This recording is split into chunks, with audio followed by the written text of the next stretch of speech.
Hello, my friends. Has this ever happened to you on the golf course?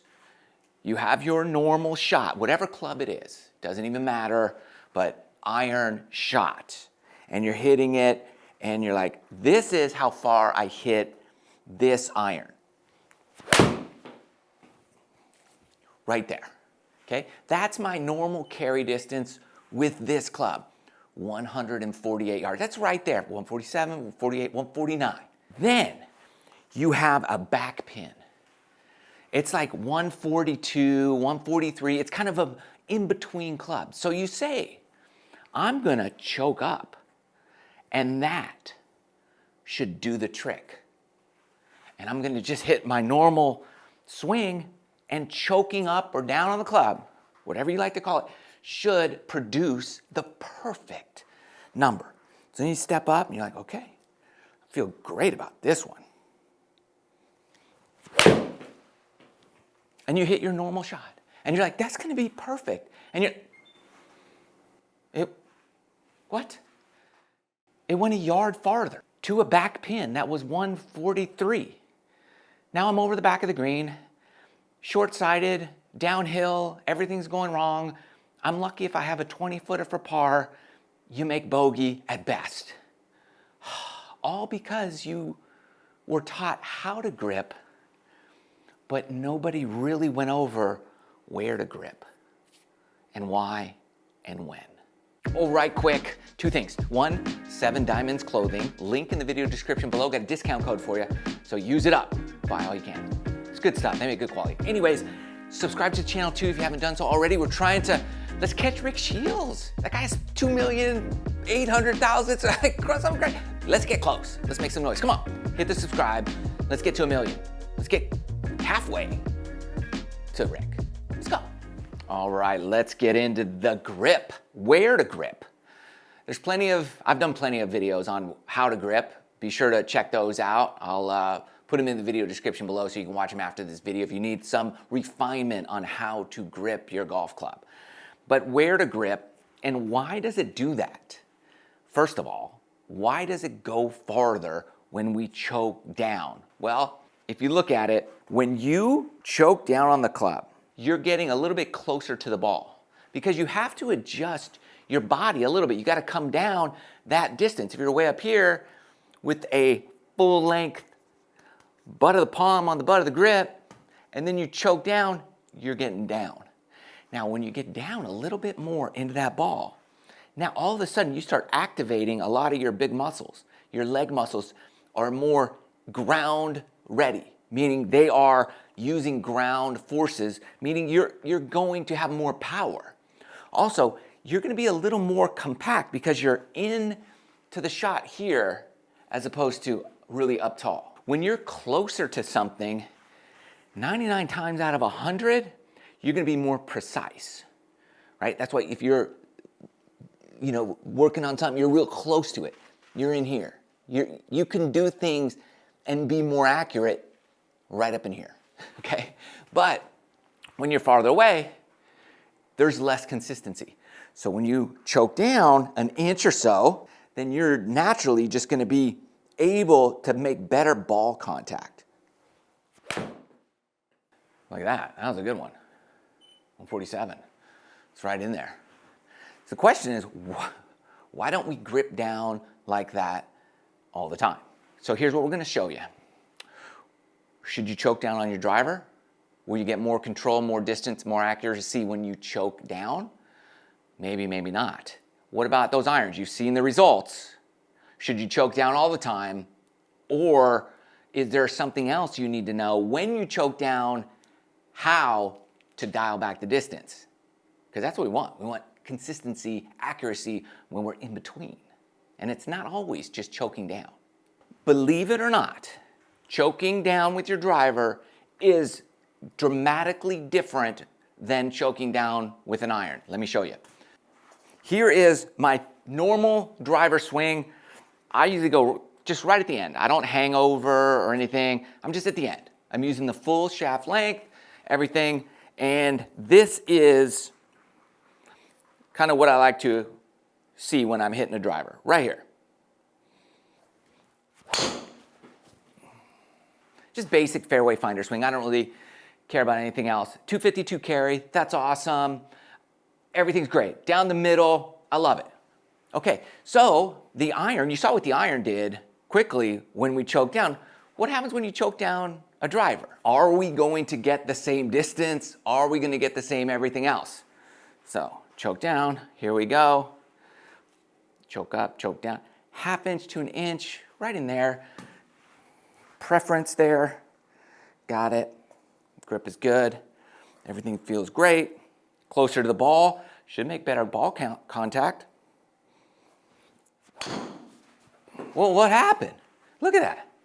So with your driver, if you are trying to find a fairway, okay, and you don't care about distance, it is 100%, I have to get the ball in the fairway, then I would highly recommend choke down an inch at least and know the shot you're gonna play. Okay, I'm gonna play this little cutter shot, whatever. That's my shot here. Look, there you go. Same thing again, 233, nice bleeder fade, right down the fairway. So with the longer clubs, know this, that as you choke down on those, driver, 3-wood, fairway wood, whatever, you're gonna swing slower and more accurate. You are just trying to place that. So never steer the driver. You feel like that, like, oh, I'm steering the ball. Don't do that. Choke up, down on the club. Choke the club, an inch at least. And swing free and full. It will take the steering aspect out of your game and bring just accuracy, one consistent shot the whole time. So if you're struggling, just keep choking down until you're not struggling and then add some back as you go. However, irons are incredibly different. The cool thing about the irons is because you're really striking down on that ball, whereas with the driver, it's more coming up, so you want maximum speed as that club lifts off the ground. Irons, you're really striking down on the ball. So as you strike down on the ball, the closer you can get to it and the more you can get your hands ahead of it, the better. And you just have an easier time to do that the closer your hands get to the club face.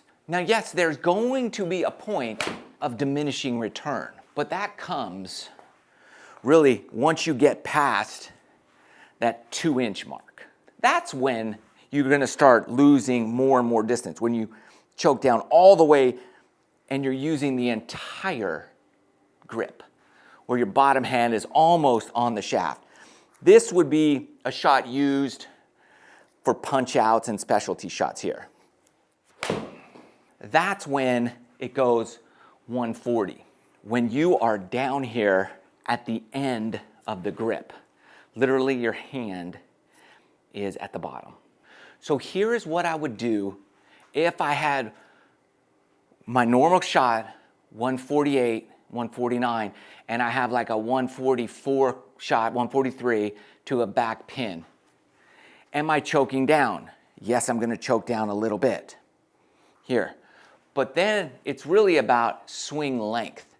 So I'm just here, arm to arm, 3/4 to 3/4, shoulder to shoulder. So I'm choking down so I get great ball contact, so I have maximum opportunity to get it to that back pin. And then I'm just thinking shoulder on the backswing, shoulder height on the follow through, and that should equal the number we're looking for, the choke down number we're looking for.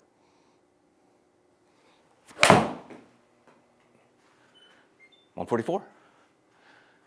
That's how you control the choke down and the distance all at the same time, is choke it down and control the length of swing. Something you might be asking is this, hey Matt, why wouldn't I just choke down all the time and play like that? And you can, and some people do and have great success like that. Here's why I don't necessarily recommend it, unless it's something you do throughout the bag. Here's the main reason. You're going to be using longer clubs. So, where are you gonna grip your longer clubs? That's how I determine how I grip everything else and where I grip it. So if I'm consistently gripping it at the end of the club with my longer clubs, and I'm used to this with these guys, that's a 7-wood. I like these things. I like this club. It's beautiful. So if that's where I'm used to gripping my woods, my long clubs, then that's going to be what's just more comfortable, having consistent grip every single time. That's what you want, consistency. So I'm used to that. Then it's going to feel identical to there, and I can have literally the same feeling. And the more times I have the same feeling, the more just comfortable and confident you're going to feel most of the time. And personally, I like just the consistent feel. Most of us do. But I would highly recommend when you start choking down in practice. Right there. Do 1-inch choke downs and just see what happens with your iron game.